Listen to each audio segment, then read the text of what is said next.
Good morning, everyone. I'm Lori here, Assistant Curator at Turpentine Creek Wildlife Refuge, and we're out here hanging out with Nirvana and Reggie and Archie. And these guys just arrived here from a rescue out of Canada about 3 weeks ago. They're out here playing. It's been really fun. Nirvana's only about 3 years old, so she's actually kind of a baby herself. So she's very, very playful, very active.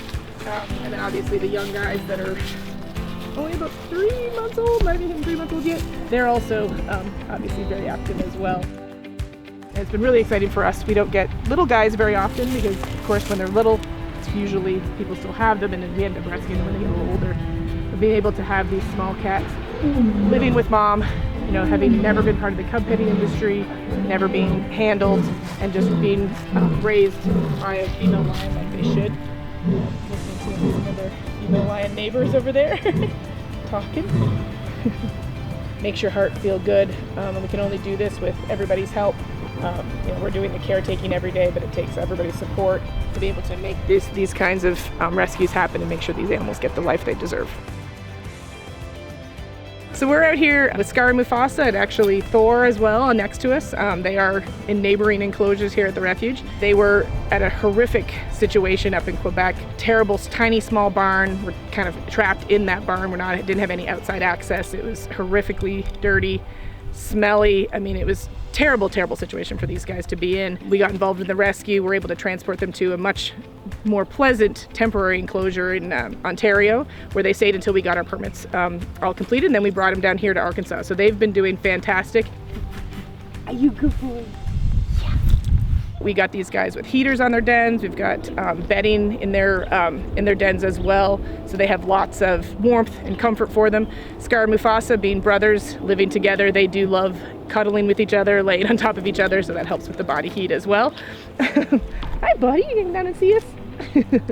But that's something that, you know, we provide for all of our African cats, is making sure they have heat, making sure they have bedding for everybody here to give them the most comfortable situation we can throughout the winter. But again, coming from Canada, they've had some cold weather in the past. But because lions don't get their winter coats, it is something that we find imperative to make sure they get that warmth that they need. But as you can see today, it's a beautiful, you know, sun's out, beautiful fall day, and they're out enjoying their habitat area. This huge expanse that they have here is something that they did not have previously and are not used to experiencing, and they've been really, really loving it. They go around and play, they're up and active, and then they're lions, so they do spend a lot of time sleeping as well, because that is what cats do, and the lions specifically like to spend a lot of time sleeping.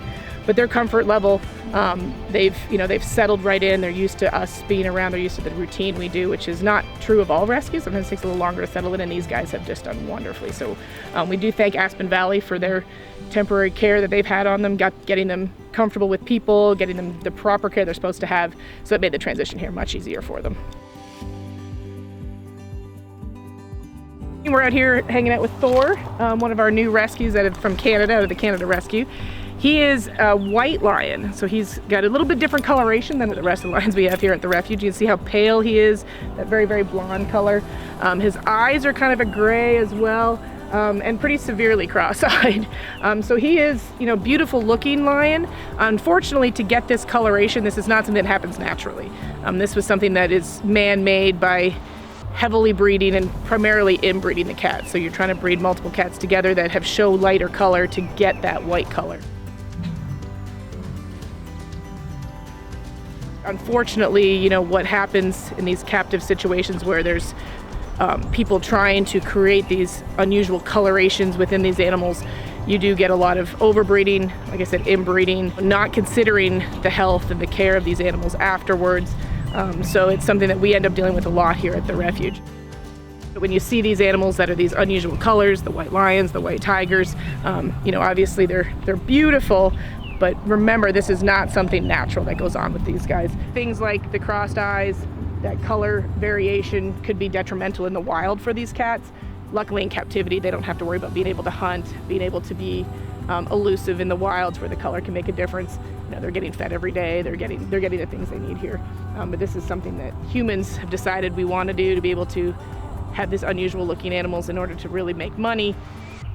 And you know, just detriment to the animals, which is something we do not believe in, and you know, are trying to stop as much as we can. The facility we originally rescued from was living in a tiny little barn, not going outside, not being cleaned, not having proper nutrition. But as you can see, he's having a pretty good time there, wanting his neighbor to play with him. What you doing, Thor? We're very, very proud to have him and the other cats from that rescue as well.